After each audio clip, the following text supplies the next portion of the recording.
안녕하세요. 스테린스의 오피스텔 이야기 두 번째 영상 시작하겠습니다. 1강에 이어 이번 2강에서는 오피스텔의 두 가지 성격, 이로 인해 헷갈리는 오피스텔 한방에 잡기라고 제목을 정했습니다.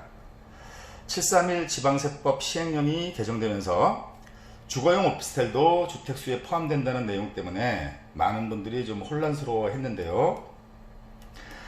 먼저 오피스텔의 두 가지 성격을 살펴보겠습니다. 건축물 종류에 따른 성격과 실질 사용 용도에 따른 세법상의 성격, 이 두 가지 성격에 대해 알아보겠습니다. 이 두 가지 성격만 확실하게 이해하시면 왜 731 지방세법 시행령에서 오피스텔에 대해 두 가지로 적용을 하는지 이해하실 수 있을 것이라고 생각됩니다. 먼저 건축물 종류에 따른 성격. 오피스텔은 건축법상 업무시설로 분류가 되고요.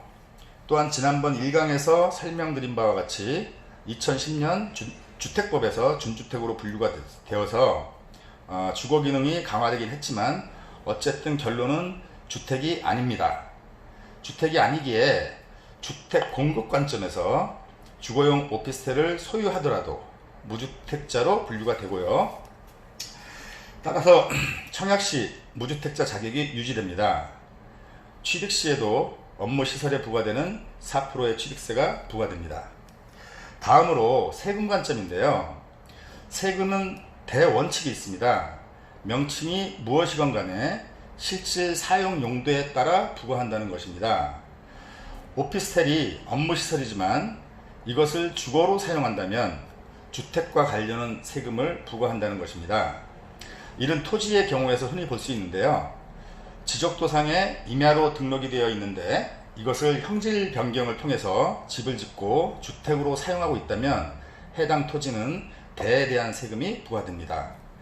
불법 행위에 대한 처벌이나 원상복구는 별개로 하고요.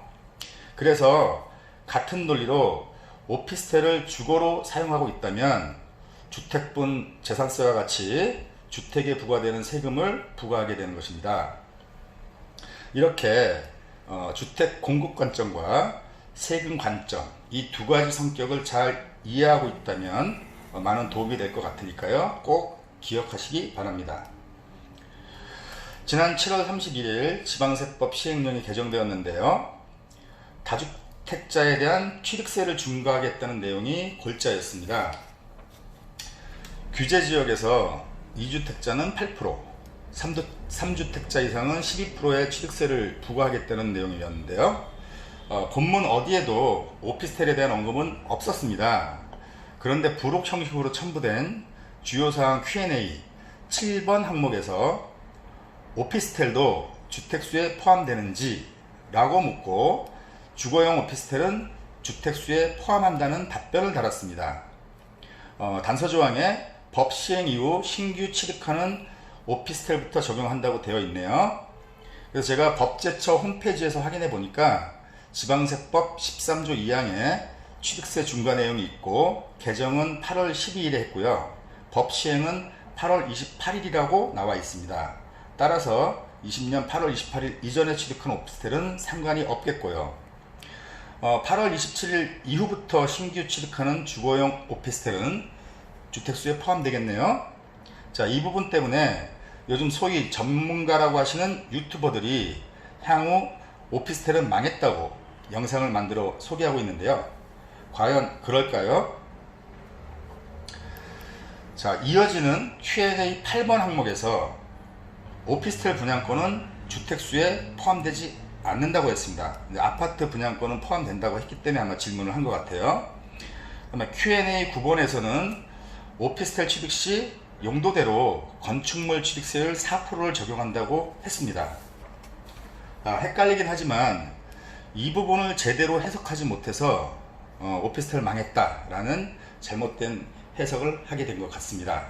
사실 좀 헷갈리긴 합니다. 다음.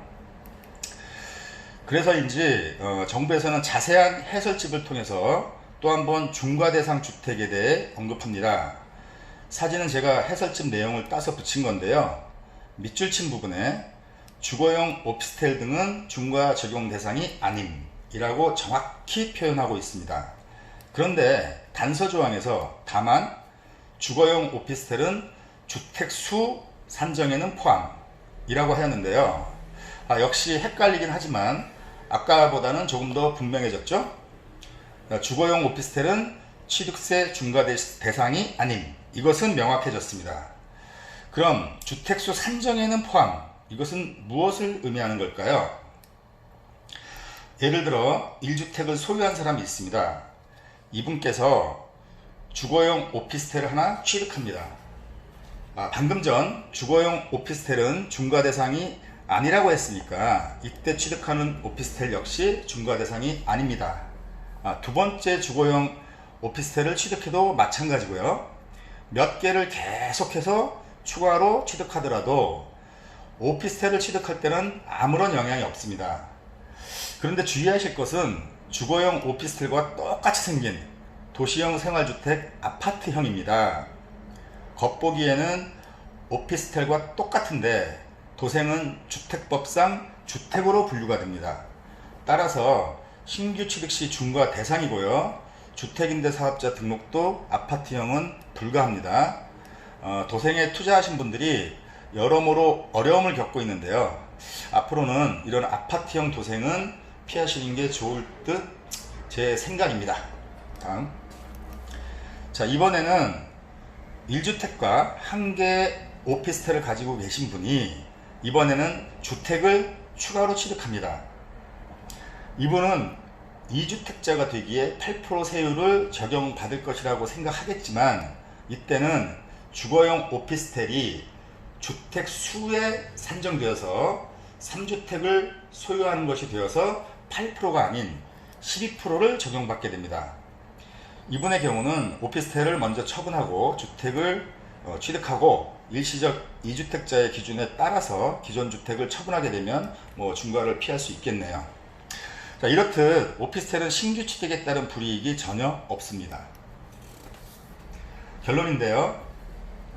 이러한 정부의 정책을 본다면 결국 주택에 대한 부동산 투자는 강하게 규제하겠다는 것이며 반면 오피스텔에 대한 부동산 투자는 허용하겠다는 의미로 해석됩니다. 왜 그럴 수밖에 없는지 생각해 보면요. 자, 오피스텔은 아파트와 유사한 질 좋은 주거 서비스를 제공하고 있는 주거 공간입니다.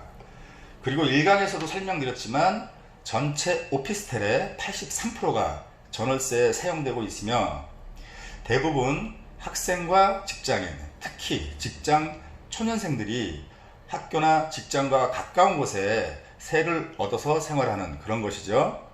또한 여러가지 이유로 1인 가정으로 생활하게 된 분들도 많이 거주하십니다. 지난번 강의 때 약 4.8%, 1인 가구의 4.8%가 오피스텔에 거주한다고 제가 했습니다. 자, 어쩌면 상대적으로 사회적 약자에 해당할 수도 있는 분들이 그나마 질 높은 주거 서비스를 받으며 거주하는 오피스텔을 정부가 규제한다? 이런 정책을 펴기는 어렵죠. 네, 이상 헷갈리는 오피스텔 한방에 잡기 주택수의 의미를 다루어 봤습니다. 허접하지만 도움이 되셨다면 좋아요와 구독 버튼 부탁드리고요. 다음 편 주제는 사실 어떤 것으로 할지 결정은 못했습니다만 많은 분들이 궁금해하시는 오피스텔 담보대출 얼마나 나오나 이것으로 할지 아니면 주택임대사업자 세제 혜택이 대폭 축소되어서 굳이 등록할 필요가 없다고 많이들 얘기하시는데요. 이 부분을 다루어 볼지 오피스텔 투자하실 분들을 위한 좋은 오피스텔 고르는 법 이런 것으로 할지 아무튼 이 셋 중에 하나로 3강을 만들어 보겠습니다. 네이버 검색창에 하효찬 공인중개사로 검색하시면 파크뷰 에버 공인중개사 사무소 공식 블로그에 접속하실 수 있는데요. 접속하시면 상단에 메뉴가 보이는데 메뉴 중 부동산 칼럼을 클릭하시면 거기에 이 관련된 61770 73184 이런 관련된 내용들이 많이 있으니까 한번 읽어보시고요. 궁금하신 내용은 댓글로 달아주시면 아는 범위 내에서 성심껏 답변 드리겠습니다. 감사합니다.